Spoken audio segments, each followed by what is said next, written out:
चलिए आज जो हम लोग का क्लास है ये क्लास स्टार्ट होगा 441 नंबर से। इससे पहले हम क्वेश्चन 440 तक देख चुके हैं, आज 441 से होगा। और आप लोग से एक छोटी सी आग्रह है कि आप लोग वीडियो को लाइक और शेयर कीजिए।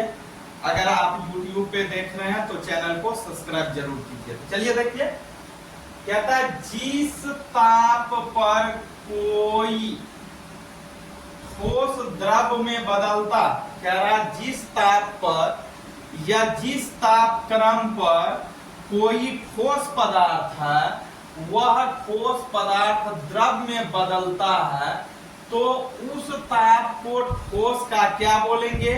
तो उस ताप को ठोस का गलनांक बोलते हैं। याद रखना है, ठोस का गलनांक होगा, गलनांक। आगे दूसरा क्वेश्चन कहता है जिस ताप पर कोई वस्तु ठोस में बदलता।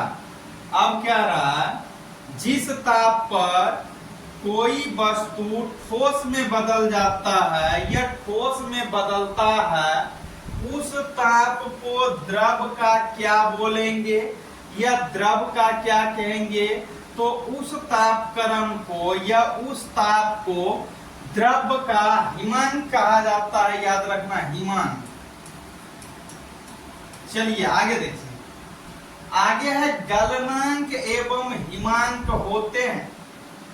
गलनांक और हिमांक क्या होते हैं? याद रखना है, गलनांक और हिमांक जो होते हैं ये आपस में बराबर हो जाते हैं, बराबर होते हैं। याद रखना है, तो करेक्ट आंसर होगा आपका बराबर। आगे देखिए, कह रहा ठोस में अशुद्धि मिलाने से उसका गलनांक क्या होगा? ठोस पदार्थ है, ठोस वस्तु है, उस ठोस में अगर हम अशुद्धियां मिला देते हैं, अशुद्धि का मतलब क्या हुआ? कुछ जो सामान है या जो वस्तु है उसके अनुरूप नहीं, उससे अलग चीज मिला देते हैं, तो वही कह रहा ठोस में अशुद्धि मिलाने से उसका गलनांक क्या होगा? तो याद रखना है, उसका गलनांक जो होगा घट जाएगा, घटता है। आगे क्वेश्चन देखिए, कह रहा जो पदार्थ ठोस से द्रव में बदलने पर, कह रहा वह पदार्थ जो ठोस से चल करके द्रव में बदलते हैं या द्रव में बदलने पर सिकुड़ जाते हैं, सिकुड़ते हैं यानी कि मुड़ जाता है, उनका गलनांक दाब बढ़ाने पर क्या होगा? तो उनका गलनांक दाब बढ़ाने पर घटेगा। याद रखना है, तो घटता है, घटता है। आगे देखिए क्वेश्चन,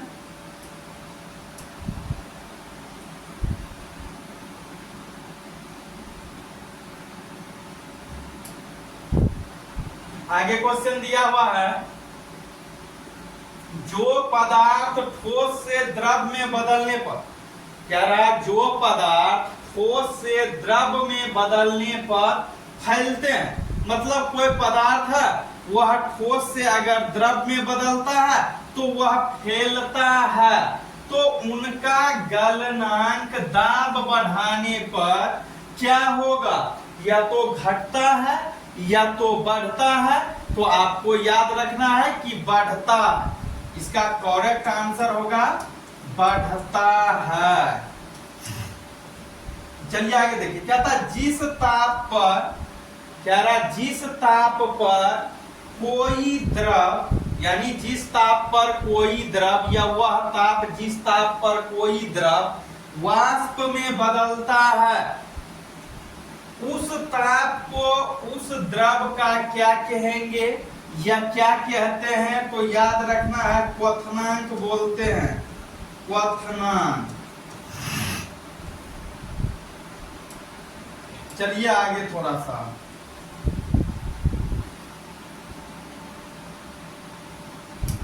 आगे क्वेश्चन दिया हुआ है, कहता है जिस ताप पर कोई वस्तु वाष्प में बदलता, कह रहा है जिस ताप पर कोई वस्तु सीधे वाष्प में बदलता है उस ताप को क्या कहेंगे या क्या कहेंगे? तो उसको संघनन बोला जाता है। याद रखना है, संघनन, संघनन। आगे देखिए, आगे क्वेश्चन है क्वथनांक एवं संघनन ताप होते हैं। क्वथनांक और याद रखना, क्वथनांक और संघनन ताप जो होते हैं ये दोनों बराबर होते हैं। इसका करेक्ट आंसर होगा बराबर। चलिए आगे कहता है अशुद्धि मिलाने पर द्रव पर, कह रहा है अशुद्धि मिलाने पर द्रव का क्वथनांक क्या होगा। जब अशुद्धि मिलाते हैं द्रव में तो उस समय द्रव का क्वथनांक जो होता है बढ़ जाता है, याद रखना है बढ़ता है। आगे देखिए, आगे दिया पदार्थ की अवस्था में, कह रहा पदार्थ की अवस्था में परिवर्तन के लिए आवश्यक ऊष्मा की मात्रा को पदार्थ की क्या बोलेंगे, तो पदार्थ की गुप्त ऊष्मा बोलेंगे। याद रखना है पदार्थ की गुप्त ऊष्मा होता है। आगे देखिए क्वेश्चन,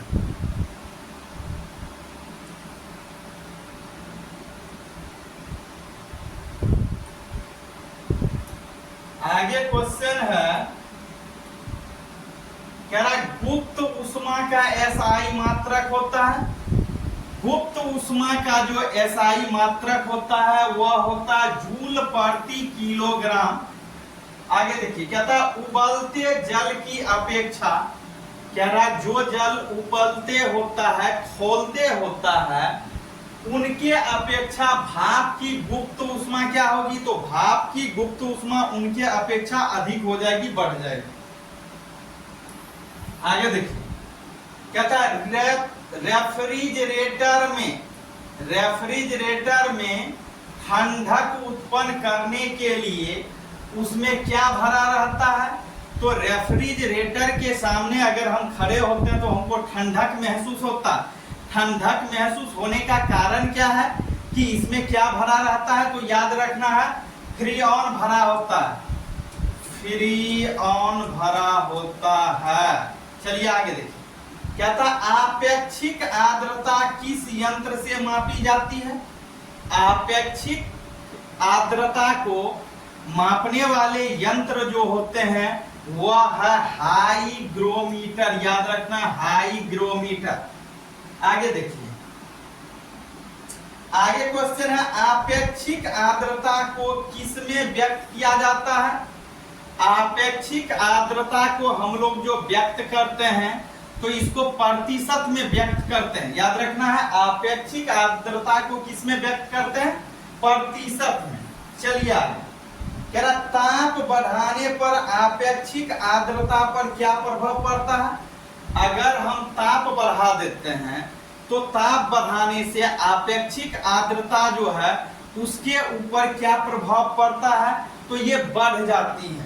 याद रखना है बढ़ती है। क्या होती है, बढ़ती है। चलिए आगे देखिए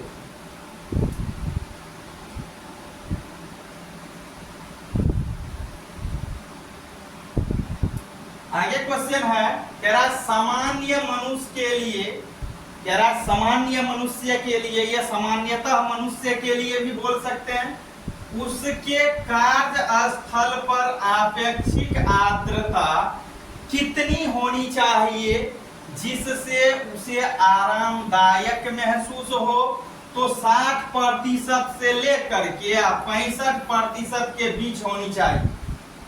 आगे देखिए क्या रहा सामान्य मनुष्य के लिए वातानुकूलन में वायु की गति कितनी होनी चाहिए। फिर से समझिए इस क्वेश्चन को, कह रहा सामान्य मनुष्य के लिए वातानुकूलन में वायु की गति कितनी होनी चाहिए, तो उस समय वायु की गति जो होनी चाहिए 0.75 मीटर प्रति मिनट से लेकर के 2.5 मीटर प्रति मिनट होनी चाहिए। चलिए आगे कहता पहाड़ों पर खाना पकाने में अधिक समय क्यों लगता है। बात सही है, पहाड़ पे खाना बनाने में अधिक से अधिक समय लगती है। ऐसा क्यों होता है, ऐसा इसलिए होता है वायु दाब कम होने के कारण जल का क्वथनांक कम होता है। यही कारण है कि पहाड़ पर या पहाड़ों पर खाना बनाने में अधिक से अधिक टाइम, अधिक से अधिक समय लगता है। चलिए आगे देखिए।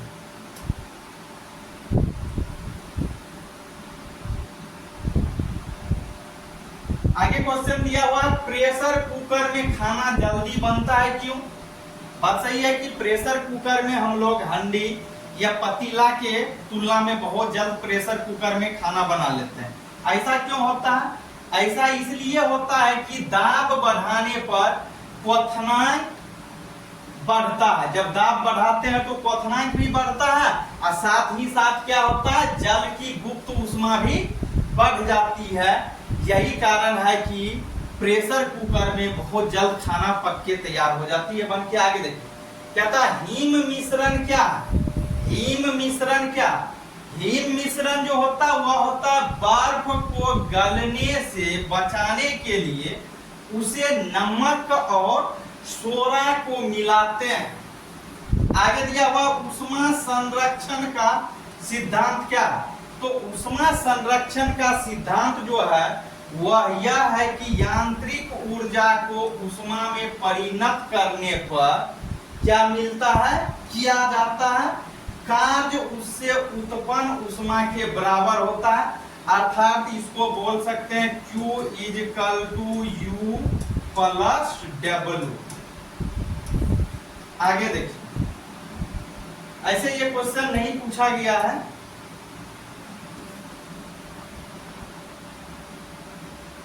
आगे क्वेश्चन दिया हुआ है शुष्क बर्फ किसे कहते हैं? शुष्क बर्फ किसे कहते हैं? सूखा बर्फ किसे कहते हैं? तो याद रखना ठोस कार्बन डाइऑक्साइड को सूखा बर्फ बोला गया। ठोस कार्बन डाइऑक्साइड को सूखा बर्फ बोला गया। आगे देखिए, आगे कह रहा ठंडे प्रदेशों में रेडिएटरों में पानी के साथ साथ एथिलीन ग्लाइकोल क्यों मिलाया जाता है? बात सही है। कह रहा ठंडे प्रदेशों में, ठंडे प्रदेश जो होता है, ठंडे राज्य जो होता है उसमें रेडिएटरों में, मतलब गाड़ी जो होता है उसमें रेडिएटर लगा होता है, तो कहता है रेडिएटरों में पानी के साथ साथ एथिलीन ग्लाइकोल क्यों मिलाया जाता है? इसलिए मिलाया जाता है कि हिमांक को नीचा करने के लिए, कि हिमांक नीचा रह सके। आगे देखिए क्वेश्चन कहता लालटेन की लपट में पीला रंग किसका सूचक है? बात सही है। लालटेन की लपट में पीला रंग किसका सूचक है? तो पीला रंग जो होता है वह किरोसिन का सूचक होता है। याद रखना, किरोसिन का पूर्ण दहन बोल सकते हैं, किरोसिन का पूर्ण दहन। आगे चलिए,